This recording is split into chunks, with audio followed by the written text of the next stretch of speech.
Good evening, everybody. Hope you're doing very, very well. Look at this dreary January day.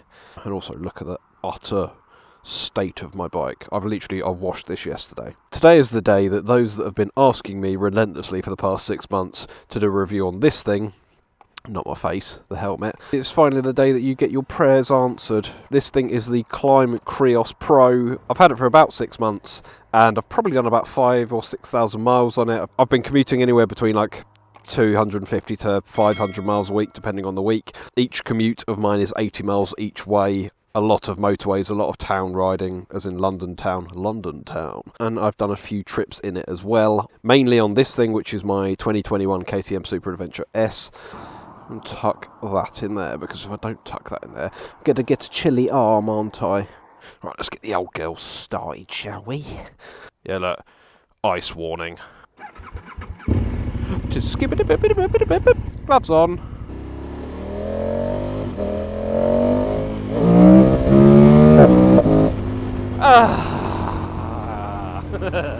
So this is the new for 2023, I think it was, Klim Krios Pro. All that's sort of basically new on it is the fact that it's now ECE 2206, which is the new safety standard.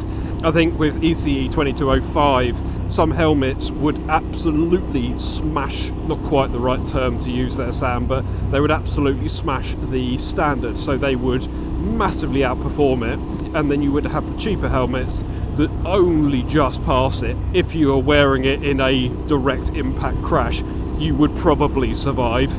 Before we get going, Klim as a brand have very mixed opinions amongst the market. A lot of people think it's overpriced, not as good as the others on the market. You'll often find that people that actually use the items themselves and have bought them are very impressed with them and would continue to go back to the brand because they love it so much. One of the main arguments against Klim, which is mildly irritating because it seems to be an ongoing thing at the moment, I don't know about the rest of the brand, but the helmets at least are made in China, whereas something like an Arai is made in Japan. I know you get a lot of shit that comes out of China, let's be honest, it's just garbage.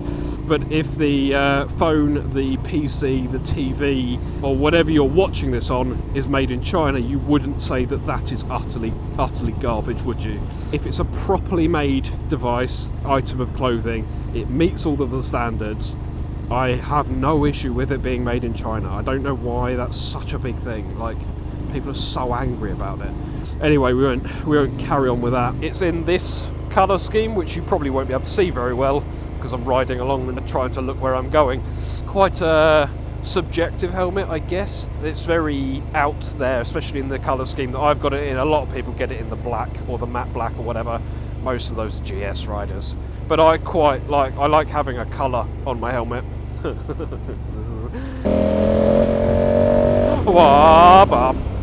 So this particular helmet is £660 in the UK, which is this amount in dollars and euros, which is still quite a lot of money, I'm not going to deny that. The other helmet I was looking at was the Arai Tour X5. Now the Tour X5, as the name suggests, is a new iteration of my old Arai Tour X4. If you don't already know, and you haven't watched the channel before, this is the first time watching the channel, welcome. I had an Arai Tour X4, I had that for about 3.5, 4 years, and I managed to convince Emma, my partner, that helmets only last for 3 years. It had been about 3.5 years of owning that helmet. She went, that's been more than 3 years old now, isn't it? About time you bought a new helmet. Yes, Emma, yes it is. Yeah, that is very good of you to remind me. I was nearly dead. I loved my Tour X4, thought it was a really good helmet, really enjoyed wearing it. It was quiet, it was comfortable. Sorry. I had it for a number of years, it didn't really degrade that much. The lining was pretty grim, like you wouldn't want to... I washed it and you wouldn't want to drink the water that came out of it. I tried the Tour X5 on, and although it was the same kind of shape, I had real pressure points on the side of my head and in the middle of my cranium. I looked at the Shoei, I looked at the Klim. I tried on a few cheaper brands. They weren't bad until I did some research on it, and 95% of the feedback was pretty poor. I'm not going to mention names here. People that have used a lot of different styles of helmet will know once you go for that premium helmet, once you put those on and you wear them, they're just so much better. So the price of this, as I mentioned, is around, I mean, it's £660 pretty much everywhere, unless you get it on a deal. They're very rarely on a deal, but when you get them on a deal, I mean, it's a lot of helmet for the money. The Arai Tour X5, as I was talking about, it was £599 for a plain colour, and then it was £699 for a patent colour. And yes, I know it was a newer helmet at the time, blah blah blah, but they're still both premium luxury helmets. They're still both 2206 standard. They've still both got loads of air vents. They're still both adventure helmets. I also considered buying a new Tour X4, but then it's not 2206 and it's not been updated. It's just getting the same helmet I've had for years. Joe is one of my closest mates. He found himself a cheeky little deal. I don't particularly know, but I think the company was shutting down. So they were selling Klim Krios Pros for, I think it was £465. So Joe went into BikeStop and basically said to them, will you match this? And they ended up matching the price. So I promptly went in there and bought one myself as well. I'm going to try and blast through a few little bits on the helmet first, and then I'll get on to what my opinion is of it and what annoys me about it. First of all, it's a hand-woven carbon fibre, so it's ridiculously light compared to a lot of the competition. I think it's just over 1,200 grams. I think most of the others sort of hovering around the 1,600, 1,700 gram mark.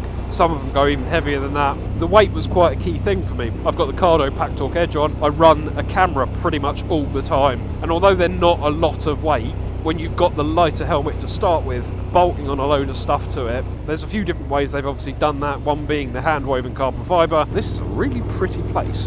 I've never been here before, a little weir and everything. One of the other ways they've done it is putting in this new honeycomb. I can't remember what they call it, it's like cromboid or something like that, but it's like a honeycomb mesh impact resistance in the helmet instead of using the standard EPA foam? E-something foam?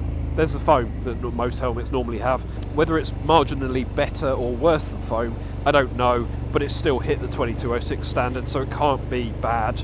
I can't work out whether on the motorway it buffets more because of it, if you know what I mean. Like it sort of, this peak is very streamlined.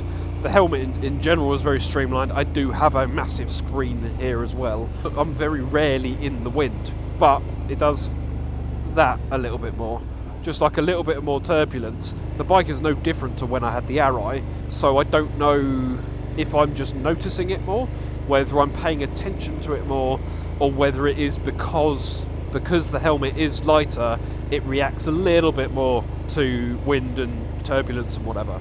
I don't know where I am. Hampstead Marshall. It sounds posh, doesn't it? It sounds very posh. Jeffrey, would you say that we should continue into Hampstead Marshall, or do you think we should go away from Hampstead Marshall? I don't know. While I am talking about the peak, it's got like a load of features where it's like easily removable and stuff. There's no tools or anything like that you need to remove the peak and the visor. The one thing I have to say that's really good about the peak, which I've noticed, is there's no noise that comes from it. I will caveat all of this by saying that I'm riding this bike mainly, and I've got a massive screen, and for the most part I'm sitting behind said massive screen, so it may differ, I don't know. It will also differ based on how tall you are or short you are and all that sort of jargon, because someone will go, I tried that on and it was really noisy.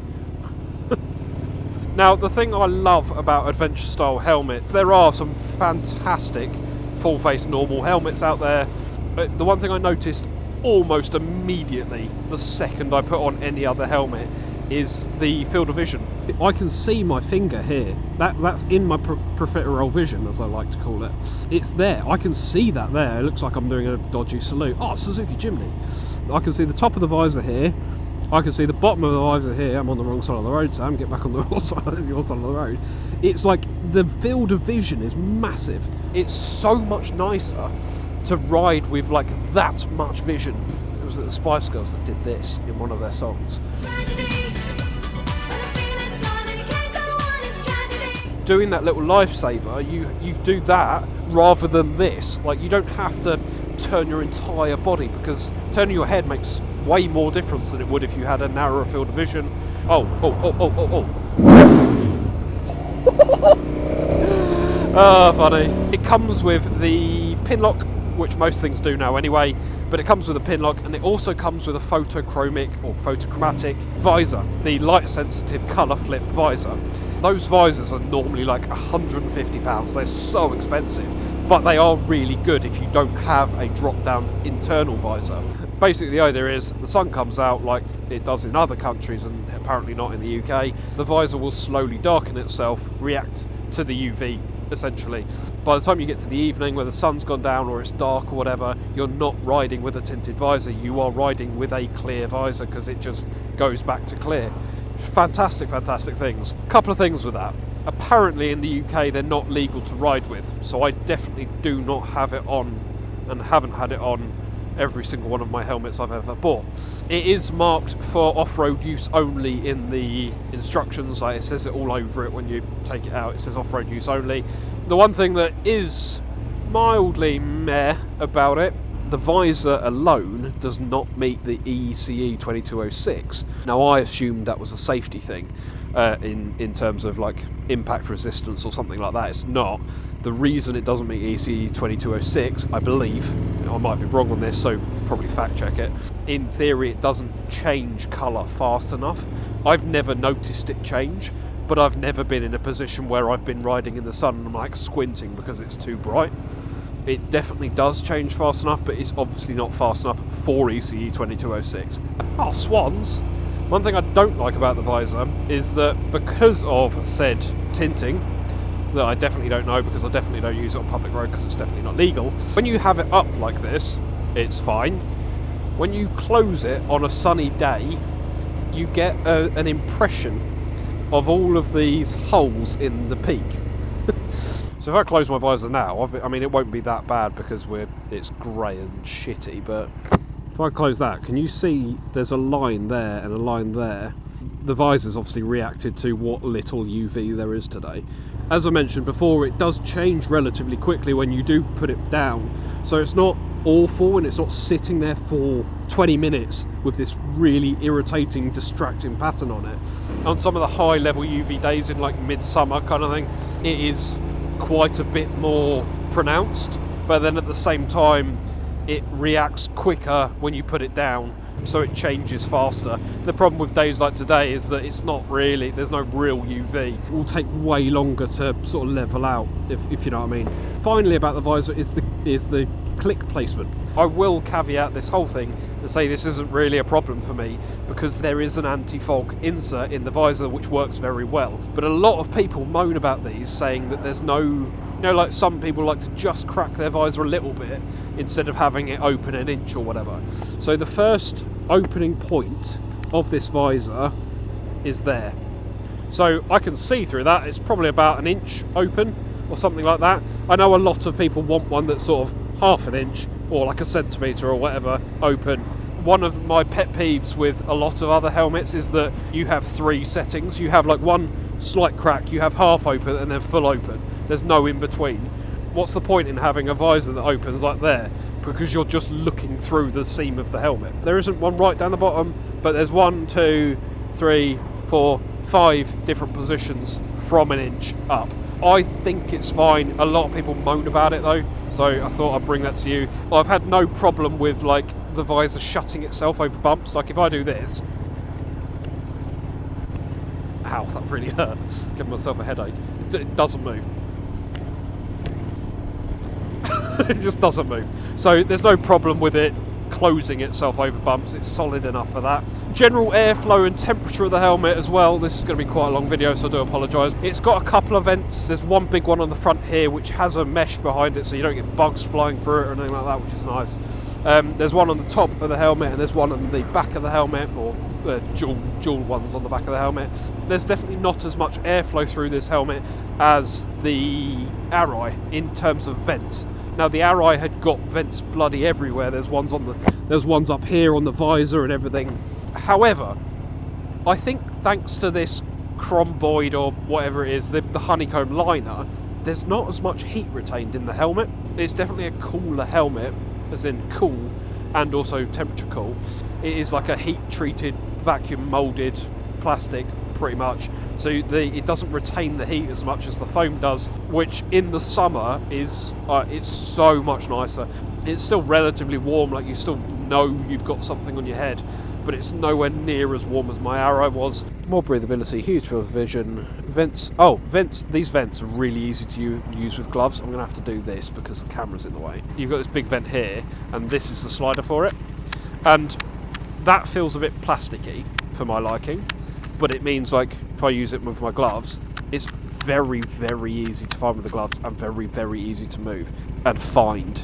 Oh, the gloves are so warm. It is 3 degrees at the moment, and these gloves are just... One thing I do miss about my Arai versus this is the little chin skirt down here. The thing I really liked about it is that it was a normal chin skirt, but you could just pull it down and it would kind of just do that and create a slightly bigger chin skirt. So in the really kind of crappy cold weather, when it was snowing or sleet or anything like that, pull that chin skirt down and your face just gets a little bit warmer. This still has a chin skirt already inserted in there. You don't have to do it. You don't have to do it yourself. I'm sure you probably could get bigger ones, but it was just nice to have that. Got a bigger chin skirt now. And then my only actual negative.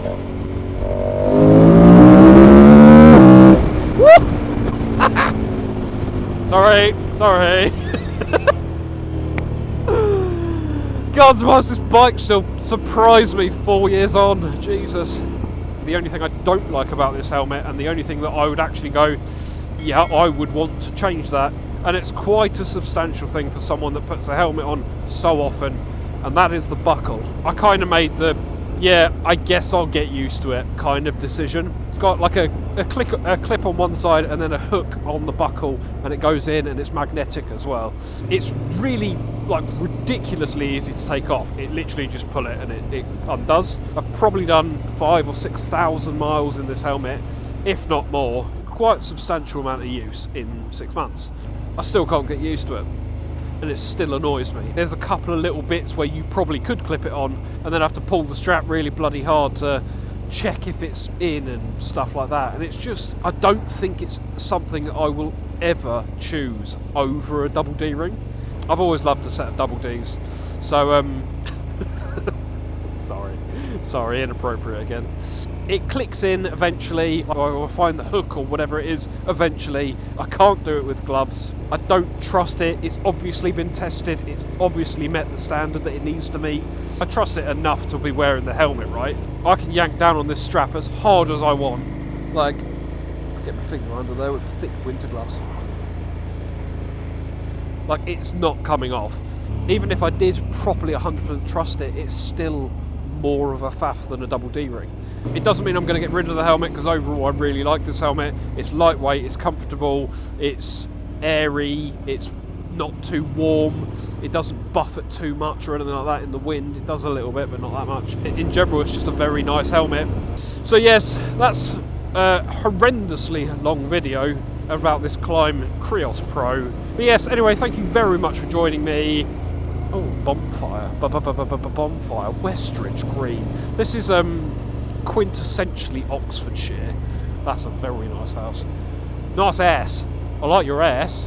So yes, thank you very much, and I will see you in next week's video. Toodle pip!